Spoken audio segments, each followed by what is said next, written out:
Hello guys, welcome back to my channel. Objective type question BCom first year का account का objective question. तो चलते हैं पहला नंबर पर। तो पहला नंबर क्या कर रहा है, लेखांकन की मान्यता है। तो अब लेखांकन की मान्यता है, इनमें से 4 ऑप्शन दिया हुआ है। जो सही ऑप्शन है उसमें टिक लगाएं। लास्ट में हम दे रखा है उधर आंसर शीट, तो आप वहाँ से भी देख सकते हैं, इसमें कोई बड़ी बात नहीं है। तो लेखांकन की मान्यता क्या विनिमय से है, या अवधि से है, या माप की इकाई से है, इनमें से सभी। तो लेखांकन की मान्यता जो है वो इनमें से सभी होंगे। क्या होंगे? इनमें से सभी। अब दूसरा नंबर पर हम आते हैं कि भविष्य में वसूल किए जाने वाले लघु कार्यों को दर्शाते हैं। जो फ्यूचर में वसूल किए जाने वाले लघु कार्यों को दर्शाते हैं। अब किस में दर्शाते हैं? तो देखते हैं कि व्यापारिक खाते में दर्शाते हैं, या लाभ हानि खाते में दर्शाते हैं, या आर्थिक चिट्ठे में दर्शाते हैं। इनमें से कोई नहीं। तो भविष्य में वसूल किए जाने वाले लघु कार्य खाता को आर्थिक चिट्ठा में किस में दर्शाते हैं? आर्थिक चिट्ठा में दर्शाते हैं। तो अब तीसरा नंबर पर आए कि अधिकार शुल्क खाता है या रॉयल्टी अकाउंट, एक कौन सा खाता अकाउंट है? वो अवास्तविक अकाउंट है। कौन सा अकाउंट है? अवास्तविक अकाउंट है। तो इसी तरीके से हम चार नंबर पर जाएंगे कि भूस्वामी खाता है, यानी रॉयल्टी अकाउंट एक कौन सा अकाउंट है?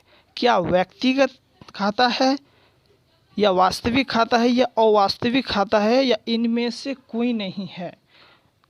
तो रॉयल्टी अकाउंट एक व्यक्तिगत खाता है। कौन सा खाता है? रॉयल्टी अकाउंट एक व्यक्तिगत खाता है। ठीक है।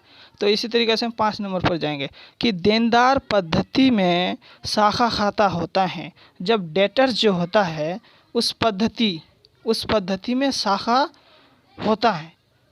तो वास्तविक खाता, या व्यक्तिगत खाता, या नाममात्र खाता, या इनमें से कोई नहीं। तो देनदार पद्धति में शाखा खाता होता है, नाममात्र खाता, नॉमिनल अकाउंट। कौन सा?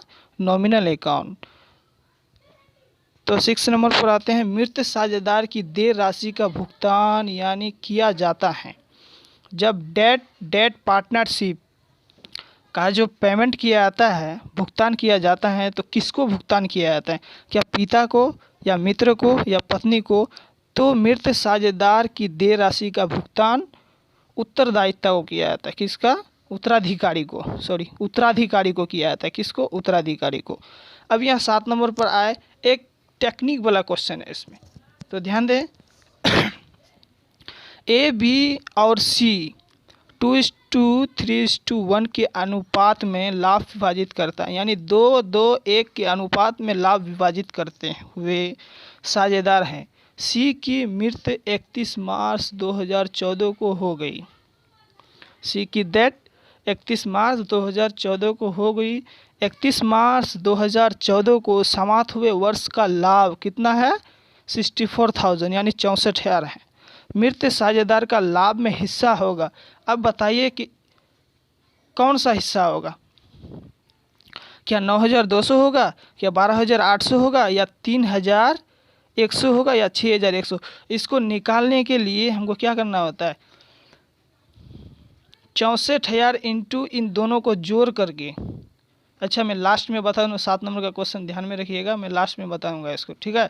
तो इसका आंसर बी नंबर होगा।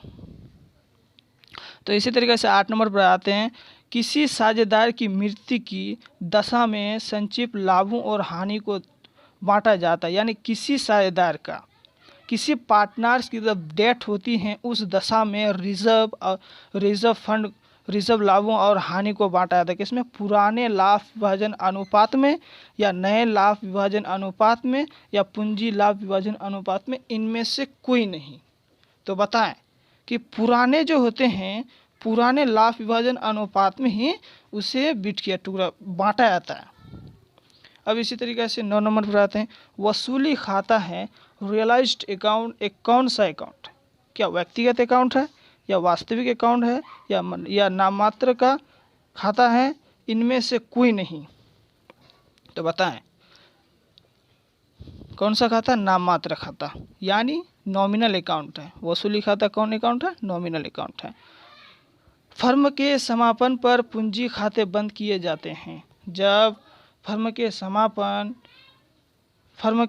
पर पूंजी खाते को बंद किए जाते हैं, तो किससे बंद किया जाता है? शेष से, या बैलेंस शीट से, या बैंक खाता से, क्रय खाता से, लाभ हानि खाता से। तो इसको शेष जो बैलेंस बताया उसे बंद कर दिया जाता है। ठीक है, ऑलरेडी मैंने आंसर शीट यहाँ दिया हुआ है, आप इससे भी मिला लीजिएगा। और नीचे यहाँ जो 7 नंबर की बात हुई थी, मैं अभी 7 नंबर को समझा रहा हूँ आपको। 7 नंबर में जो क्या कर रहा है, ABC एक पार्टनर है। ABC एक पार्टनर है जो इतना इतना के अनुपात में। तो आइए मैं जरा आपको बता रहा हूँ।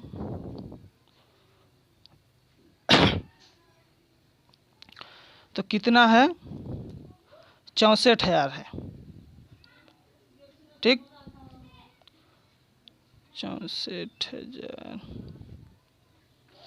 तो 64,000 भागा 5 नॉट इक्वल टू कितना आ रहा है मेरा? 12,800। ठीक है, तो 12,800 सी दिवालीजा हो रहा है, तो इसका अनुपात कितना है? यहाँ थोड़ा आगे देखते हैं। कितना?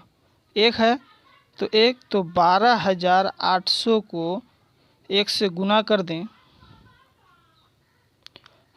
दें तो बराबर कितना आ रहा है? 12,800। ठीक, आंसर सही है। ठीक है दोस्तों, वीडियो को लाइक करें, सब्सक्राइब करें और फॉलो भी करें।